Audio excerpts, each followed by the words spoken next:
जिंदगी में दुख हम सब ने कभी न कभी महसूस किया है ना? लेकिन क्या कभी सोचा है कि ये आता कहाँ से है? इसकी जड़ क्या है?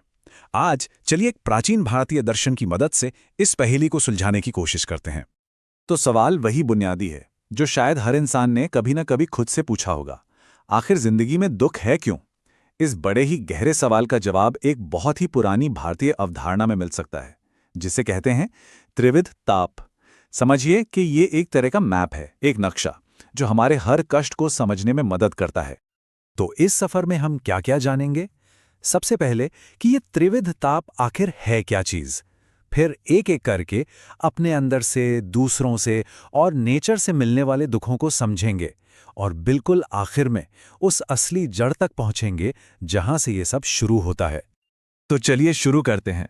आखिर ये त्रिविध ताप है क्या? देखिए, बिल्कुल आसान शब्दों में कहें तो ये एक पुराना कॉन्सेप्ट है। इसके मुताबिक इंसानी जिंदगी के जितने भी दुख हैं ना, उन सब को बस 3 मेन कैटेगरीज में बांटा जा सकता है। और ये 3 कैटेगरीज हैं। पहला, आध्यात्मिक, यानी जो दुख हमारे अपने अंदर से आता है।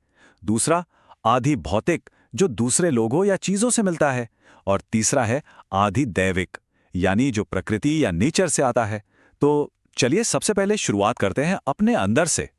हाँ, तो पहली कैटेगरी दुख, जो हमारे भीतर से पैदा होता है। ये वो कष्ट है जिसका सोर्स, जिसका मूल हमारा अपना शरीर और हमारा अपना मन है।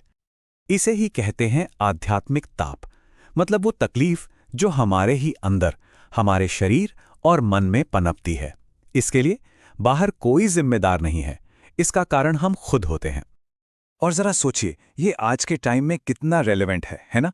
फिजिकल इलनेस, बुढ़ापा, ये तो है ही, लेकिन आज की दुनिया का स्ट्रेस, एंग्जाइटी, डिप्रेशन, डर, ये सब इसी कैटेगरी में आते हैं। ऑफिस का टेंशन हो, रिश्तों की परेशानी हो या पिछली गलतियों का पछतावा, ये सब हमारे अंदर का ही दुख है। चलिए अब आगे बढ़ते हैं और बात करते हैं उस दुख की जो हमारे अंदर से नहीं बल्कि बाहर से आता है, दूसरे लोगों से या हमारे आसपास के माहौल से। इस दुख को कहते हैं आधि भौतिक ताप। ये वो दुख है जो दूसरे जीव जंतुओं की वजह से होता है, चाहे वो कोई दूसरा इंसान हो या कोई जानवर या फिर हमारे आसपास की मटीरियल चीजें। और इसके एग्जाम्पल्स तो रोज ही दिखते हैं, नहीं? किसी ने बुरा बर्ताव कर दिया, ऑफिस में पॉलिटिक्स चल रही है, या मानिए किसी जानवर से कोई खतरा महसूस हो रहा है। ये सारे बाहरी दुख हैं। यही है आधि भौतिक ताप।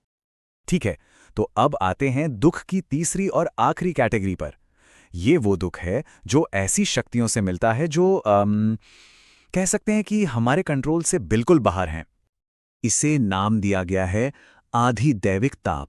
ये दुख नेचर की, यानी प्रकृति की उन बड़ी ताकतों से आता है जिन पर इंसान का बस नहीं चलता, और इसका असर भी बहुत बड़े पैमाने पर होता है। जरा सोचिए, बाढ़, सूखा, तूफान या भूकंप, ये सारी नेचुरल डिजास्टर्स इसके सबसे आसान एग्जाम्पल्स हैं। कुछ फिलॉसफीज तो इसमें ग्रहों का असर या ऐसी अनजान शक्तियों के प्रभाव को भी गिनती हैं जिनका असर हमारी जिंदगी पर पड़ता है। तो हमने दुखों को इन 3 कैटेगरीज में तो बांटकर देख लिया, लेकिन अब एक और गहरा सवाल सामने आता है। आखिर ये दुख होता ही क्यों है? इसकी असली जड़ क्या है? और इस सवाल का जवाब एक शब्द में छिपा है, और वो शब्द है अज्ञान, यानी इग्नोरेंस। जब हम चीजों को, इस दुनिया को जैसी वो है वैसा नहीं समझ पाते, तो हम गलत उम्मीदें लगा लेते हैं, और बस जब वो उम्मीदें टूटती हैं तो दुख होता है। मतलब हमारी अपनी समझ ही हमारे दुख की असली वजह है। तो बात की जड़ यह है कि अज्ञान की वजह से हम झूठी उम्मीदों के जाल में फंस जाते हैं। इसी से इच्छाएं और अटैचमेंट पैदा होता है, और जब ये पूरी नहीं होती तो तकलीफ होती है। इतना ही नहीं, ये जो तीनों दुख है ना, अंदर के, बाहर के और प्रकृति के, ये जब आपस में टकराते हैं तब भी कष्ट होता है। और कभी-कभी तो ये दुख एक वार्निंग साइन की तरह भी काम करता है, शायद हमें सही रास्ते पर लाने के लिए। तो इस पूरी बातचीत का मतलब क्या निकला?